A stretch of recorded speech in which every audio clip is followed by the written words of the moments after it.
Hello guys, అందరికీ నమస్తే. Today special తోటకూరని ఏ విధంగా ప్రిపేర్ చేసుకుందామో చూద్దామా.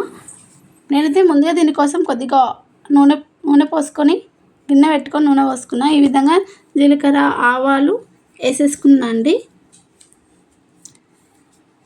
ఈ రెండు యాడ్ చేసుకున్నాక మనమైతే కొద్దిగా శనగపప్పు మినపప్పు కొద్దిగా ఎక్కువ క్వాంటిటీలో యాడ్ చేసుకోండి.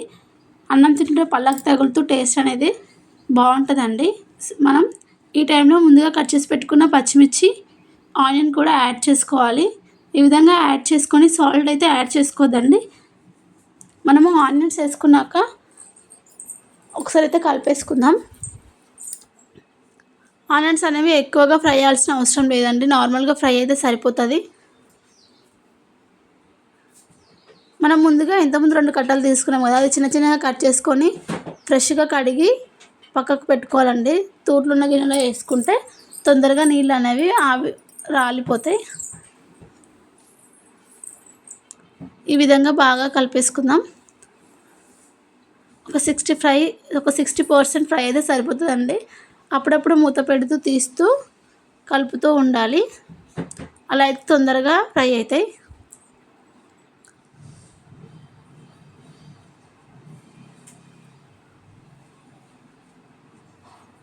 చూడండి, ఈ కన్సిస్టెన్సీ చాలు. ఇప్పుడు మనం వెల్లుల్లి రెబ్బలు కచ్చపచ్చగా దంచేసుకుందాం. కావాలంటే మీరు అలాగే యాడ్ చేసుకోవచ్చు. ఈ ఫ్లేవర్ అనేది కర్రీలో చాలా టేస్ట్ ఉంటుందండి. కంపల్సరీగా వెల్లుల్లి రెబ్బలు అనేది యాడ్ చేసుకోవాలి. ఈ టైంలో మనం కొద్దిగా పసుపు వేసుకుందాం. పసుపు యాడ్ చేసుకొని బాగా కలిపేసుకుందాం. ఈ విధంగా మొత్తం కలిసే విధంగా కలిపేసుకొని మనం ముందుగా చుంచి పెట్టుకున్నాం కదా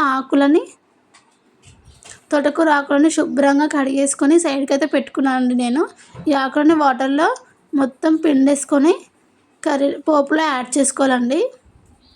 ఈ విధంగా మొత్తం పిండేసుకొని పోపులో యాడ్ చేసుకుంటే సరిపోతుంది. మిగిలిన ఆకులు కూడా అదే విధంగా తీసుకోండి. ఈ విధంగా ఒకసారి అయితే కలిపేసుకుందాం. కలపకుండా ఏం కదండి, మొత్తం ఒక దగ్గరికి అయినాక కలిపేసుకోవచ్చు. ఈ విధంగా ఫ్రై అయ్యాక కొద్దిసేపు అయితే మూత పెడదామండి. ఎందుకంటే ఇప్పుడు కలపడానికి వీలుగా లేదు కదా, సో నేనైతే మూత పెట్టేసుకుంటున్నానండి. మీకు కలపడానికి వీలుగా ఉంటే కలిపి మూత పెట్టుకోండి. చూడండి, ఒక 5 మినిట్స్ తర్వాత చూస్తే ఈ విధంగా ఉంది. ఇప్పుడైతే మంచిగా కలిపేసుకుందాం.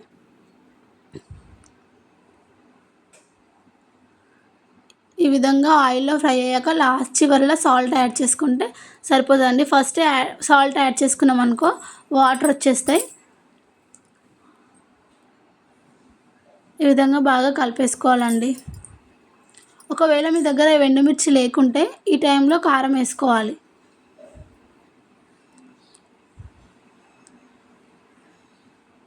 అంతే అండి. చూడండి, ఈ విధంగా బార్డర్ లేకుండా అయిపోయింది కదా. ఈ టైంలో మనం సాల్ట్ యాడ్ చేసుకోవాలి.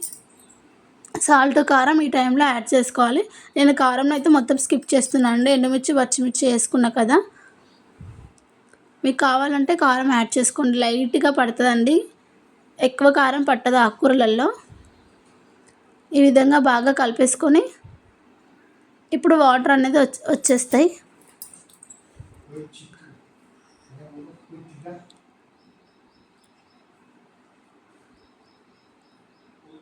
ఈ విధంగా మూత తీసి చూస్తే వాటర్ అనేది కనిపిస్తుంది కదా. ఇప్పుడైతే మూత పెట్టేసుకుందాం. 2 to 3 మినిట్స్ కుక్ అయ్యాక ఒకసారి అయితే మూత తీసి కలిపేసుకుందాం. ఆల్మోస్ట్ ఫ్రై అయిపోయిందండి. కన్సిస్టెన్సీ ఈ విధంగా ఉంటే చూడండి, ఎలాంటి వాటర్ అనేవి లేవు. సో మనం ఈ టైంలో స్టవ్ ఆఫ్ చేసుకొని సర్వ్ చేసుకుంటే సరిపోతుందండి. తోటకూర అయితే చాలా హెల్దీ అండి. తప్పకుండా మీరు ట్రై చేయండి. చూడండి, టేస్టీ తోటకూర రెడీ. పిల్లలు కూడా చాలా ఇష్టంగా తింటారు. ఎండుమిర్చితో చేస్తే, కారం వేస్తే అంత టేస్ట్ ఉండదు. వీలైనంత వరకు ఎండుమిర్చి పచ్చిమిర్చి కాంబినేషన్లో చేసుకోండి. ఇది తింటే బ్లడ్ అనేది చాలా ఇంప్రూవ్ అవుతుంది.